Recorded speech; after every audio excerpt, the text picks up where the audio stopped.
Hello everyone and welcome to today's video. Did you know that 80% of Americans experience what's called daily technological frustrations? And the holidays can be no exception to this fact, right? So during the holidays, a lot of times we may experience more technological frustration than we have throughout the year. Why is this? I think a big part of it is the fact that during Christmas or other holiday celebrations, not only are we visiting family members' homes where we may have to use their technology or rely on their technology. For example, let's say you go to a family member's home and you're using their Wi-Fi network. That could pose some new issues that you're not used to running into. Another thing that happens during the holiday season is obviously gift giving, right? And now if somebody gets new technology as a gift for the holidays, they may not know how to use it. And it may fall on you as the self-proclaimed or maybe appointed by those around you, technician of the house, right? So you might actually not be a technician or consider yourself tech savvy, but you may find yourself going home for the holidays and being the most tech savvy individual in the home, right? So in that case, your family and friends are probably going to rely on you to do some of the troubleshooting and to help get their devices up and running, right? So today we're going to be giving you an early holiday gift. We're going to be teaching you a few tips and tricks to diagnose and then troubleshoot and fix the more common technology out there that you might use or see this holiday season, or that your family members and friends might be using this holiday season or receiving as gifts, right? Because how cool would it be to be the one in the room that stands up and say, I know how to fix that. I got this. Don't worry. It's a good feeling, trust me. So let's talk about webcams first, because we're going to kind of cover, like I said, some of the more common items out there. We're basically going to go over webcams, printers, and then email attachments, which are all really common things during the holiday that we see. Webcams are used pretty frequently, right? Especially for like video calls to family members. And printers might also be used frequently, printing information out or printing holiday cards, gift ideas, whatever you might need to print. And then, of course, email attachments. How many of us out there are sending maybe pictures or different files to each other during the holiday season, and maybe you've ran into an email attachment that you weren't able to open. So we're going to go over those three things today: webcams, printers, and email attachments. But let's start with webcams, because webcams are an awesome way to talk to family members and friends during the holiday season, especially if you have somebody that maybe couldn't show up for Christmas or Thanksgiving or whatever. Many times these webcams are a great way to be able to bring the family together or still see the people that you love during these times, okay?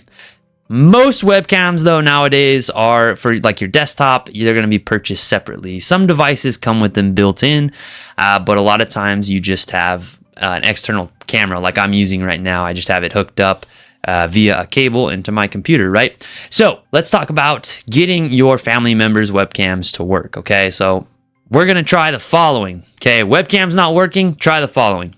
First, we're going to check that the webcam itself, when it's plugged in, do you see the light come on, right? Or does no light come on, indicating maybe the webcam is dead?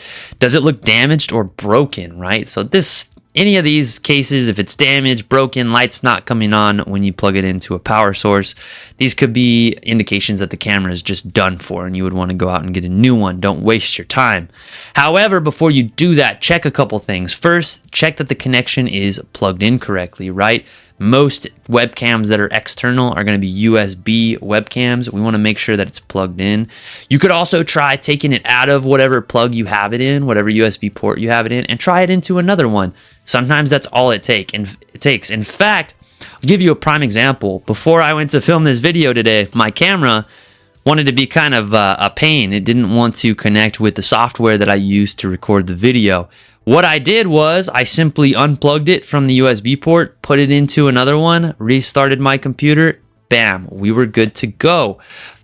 That's all it took. Sometimes just a simple movement of the cable and a reboot will fix that issue, okay? But if that doesn't do it, the next thing you would want to check, not the physical, but on the other end, the software end.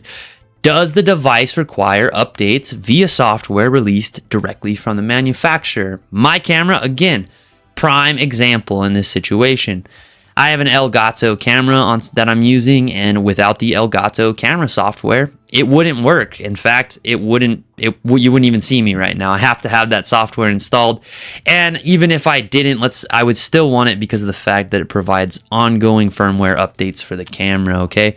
Those updates can be really, really important to make sure that the device stays compatible and working with your operating system. So again, just quickly check if it's broken, check the cable and that it's plugged in correctly, and then check the software and make sure that the software for the device is not only installed, but that it's also up to date. Next, let's talk about printers. Printers won't print, right? Tale as old as time. I hear that all the time. Don't we all hate that? Now, printers can be pretty unreliable at times, and it can be especially the case if they do not have the proper drivers installed. In fact, not having proper and up-to-date printer drivers installed for your printer is going to cause a whole mess of issues. So when it comes to printers, here's the best advice that I can give you.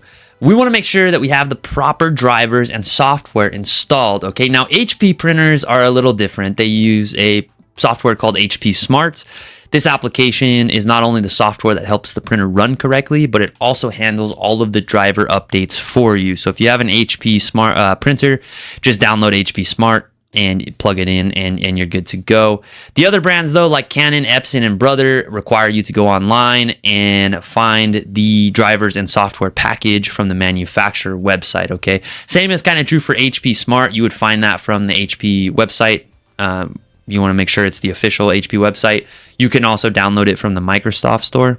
But for the other brands, like I said, Canon, Epson, and Brother, they're going to require you to go online, go to the manufacturer website, and then download the proper drivers and software, okay?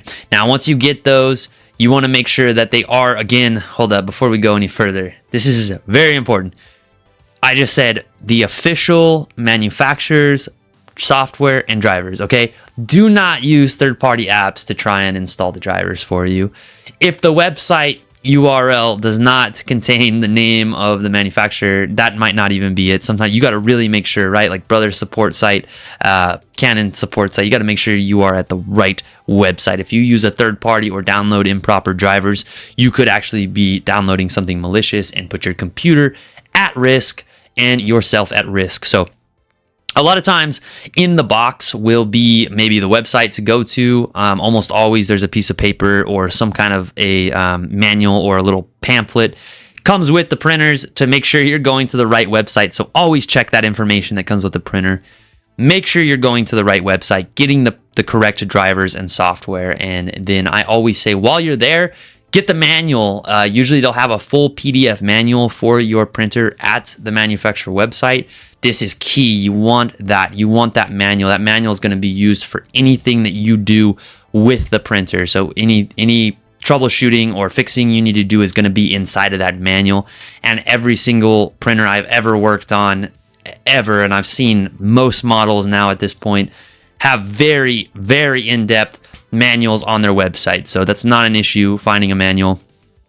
You will find a manual on the website, on the support site, amongst the software and the drivers. So make sure you have that, because again, that's going to be your best friend when it comes to fixing any sort of printer issues. Anything with your printer is going to be inside that manual, because you got to get it on the network, right? How do you get it on the network? Well, the manual will tell you. So the best thing I can tell anybody out there, my would-be techs, would be check the manual, read the manual. That's your best friend. So that's what I do all the time. I have to go and find manuals and read them, and then figure out how to work the device, because the information is always in there. Okay, so printers, pretty easy. Find the manual, use the software and the drivers online. You could always restart the devices. You'd be shocked. I know technicians, we're always talking about reboots, but you'd be surprised at how many times those reboots fix issues. So, and you need to reboot your printer just like you need to reboot your computer from time to time. You know, a lot of people just leave them on, and that can also cause issues if their uptime is really high. Okay, so again, find the drivers and the software, find the manual, reboot your printer from time to time. Okay, this would be my best advice for printers. Now, one more before we go: email attachments.